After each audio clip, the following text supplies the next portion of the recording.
नमस्कार, आप देख रहे हैं झारखंड माटी न्यूज। रांची पुलिस की एक बड़ी सफलता। जूस दुकान के संचालक मुकेश कुमार शाह और कर्मचारी रोहन कुमार की हत्या के आरोप में 3 अन्य लोगों को गिरफ्तार किया गया। राजधानी रांची के बरियातू इलाके में 11 अगस्त की रात को जूस दुकान के संचालक मुकेश कुमार शाह और कर्मचारी रोहन कुमार की हत्या कर दी गई थी। इस मामले में रांची पुलिस ने 3 लोगों को गिरफ्तार किया है। गिरफ्तार व्यक्ति में अशोक कुमार गुप्ता, धर्मेंद्र कुमार गुप्ता, विजय उरांव शामिल है। यह गिरफ्तारी बिहार के औरंगाबाद जिले से हुई है। इनमें धर्मेंद्र और अशोक रांची जूस सेंटर के मालिक हैं। ये दोनों मुकेश कुमार साहू के जूस के बढ़ते कारोबार से परेशान होकर दोनों की हत्या कर दी। जानकारी के अनुसार मुकेश साहू ने मोराबादी में 3 जूस सेंटर खोल रखा था और वह चौथे जूस सेंटर खोलने की तैयारी में था। इससे रांची जूस सेंटर के मालिक को आपत्ति थी। इसी बात को लेकर दोनों के बीच विवाद हुआ। इसी को लेकर रांची जूस सेंटर के मालिक ने मुकेश और उसके स्टाफ की हत्या करा दी।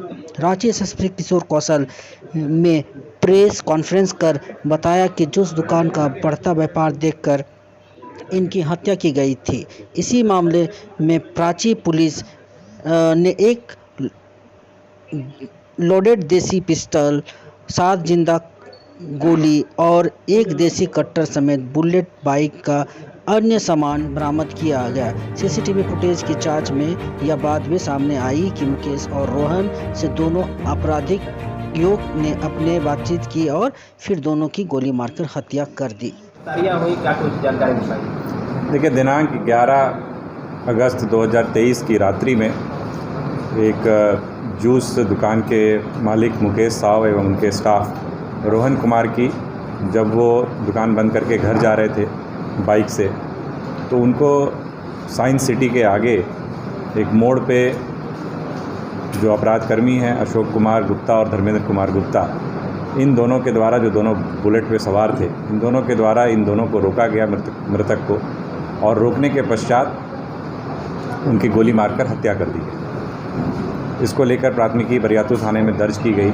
एवं सिटी एसपी के नेतृत्व में एक एसआईटी का गठन किया गया और लगातार उसके बाद इन दोनों अपराधकर्मियों की गिरफ्तारी के लिए छापेमारी न केवल रांची में बल्कि अन्य ज़िलों में और राज्य के बाहर भी छापेमारी की जा रही थी। इसी में कल हम लोगों को एक इनपुट मिली जिसके आधार पर अशोक कुमार गुप्ता और धर्मेंद्र कुमार गुप्ता, इन दोनों अपराधकर्मियों को जो गोली मारने की घटना में शामिल थे, इन दोनों की गिरफ्तारी की गई है। साथ ही साथ इन दोनों के सहयोगी विजय उरांव की भी गिरफ्तारी की गई है, जो पूरे के पूरे एक तरीके से कह सकते हैं कि षड्यंत्र में शामिल था और हथियार उपलब्ध कराने से लेकर के रेकी करना, इन सारे कार्यों में, इसके अलावा जो गाड़ी प्रयुक्त हुई थी घटना में, जो हथियार प्रयुक्त हुआ था, उसको छिपाने में भी इसका अहम रोल था, इसकी भी गिरफ्तारी की गई है। साथ ही साथ इसने उसको शेल्टर भी दिया था, कहीं ना कहीं हार्बर भी किया था। तो इसलिए एक तरीके से पूरी की पूरी क्रिमिनल कॉन्स्पिरेसी में यह भी एक तरीके से शामिल है। तो इस मामले में जो दोनों हथियार प्रयुक्त हुए थे, उन दोनों हथियार को जब्त किया गया है। इसके अलावा जो बाइक यूज़ हुई थी, जो इनकी अपनी निजी बाइक है, वो बाइक भी आपको सीज़ किया गया है। जो कपड़े इन लोगों के द्वारा यूज़ किए गए थे, जो पहने गए थे, जो कि सीसीटीवी फुटेजेस वगैरह में भी जो आया है हम लोगों के सामने, तो वो कपड़े भी इसमें सीज़ किया गया है। जब इन लोगों से पूछताछ की गई है तो यही मामला सामने आया है कि जो मृतक और मृतक का भाई, इनके द्वारा लगातार जूस का व्यवसाय किया जा रहा था। एक के बाद इनके द्वारा जो है कई दुकानें खोली गई थी और एक और दुकान ये लोग अभी हाल ही में खोलने की इनकी योजना थी, जिसको लेकर के इन्होंने कंस्ट्रक्शन वर्क वगैरह भी कराया था, जिसको लेकर के एक तरीके से कह सकते हैं कि व्यापारिक जो प्रतिद्वंद्विता होती है वो सामने वाले जो ये 2 लोग हैं, अशोक कुमार गुप्ता और धर्मेंद्र कुमार गुप्ता, जो एक्यूज हैं, इनके मन में कहीं ना कहीं उस बात को लेकर के वैमनस्य था। और लगातार ये जैसा इन्होंने बताया अपनी स्वीकारोक्ति बयान में कि पिछले 15 दिनों से लगातार इसकी वो लोग रेकी कर रहे थे, इसके मूवमेंट को देख रहे थे। इनका एक और सहकर्मी है जो इसमें इनको सहयोग कर रहा था, उसकी भी हम लोग अभी सत्यापन कर रहे हैं, गिरफ्तारी का हम लोग प्रयास कर रहे हैं। तो कुल मिलाकर इसमें जो 3 व्यक्ति पूरी तरीके से अभी तक जो सामने आए हैं, उनकी गिरफ्तारी हुई है।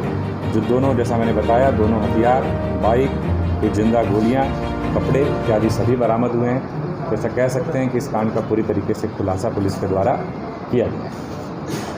सर, ये किस तरह से ये लोगों का था कि थाने में भी हाजिरी हो पाई, जानकारी मिल पाई तो बावजूद इनको बताया। देखिए, इस प्रकार का एक आवेदन पिछले माह जो है प्राप्त हुआ था और लालपुर थाने में इस प्रकार का आवेदन एक दिया गया था मृतक के भाई के द्वारा कि इनके द्वारा इस प्रकार से एक धमकी दी जा रही है और कहीं ना कहीं एक झगड़ा चला आ रहा है। तो उसको लेकर के थाने के स्तर से जो एक्यूज है उनको बुलाया भी गया था, उनको पीआर बॉन्ड पे छोड़ा भी गया था, इसकी स्टेशन डायरी एंट्री भी की गई थी, लेकिन और मुकम्मल कार्रवाई करने की संभवतः आवश्यकता थी।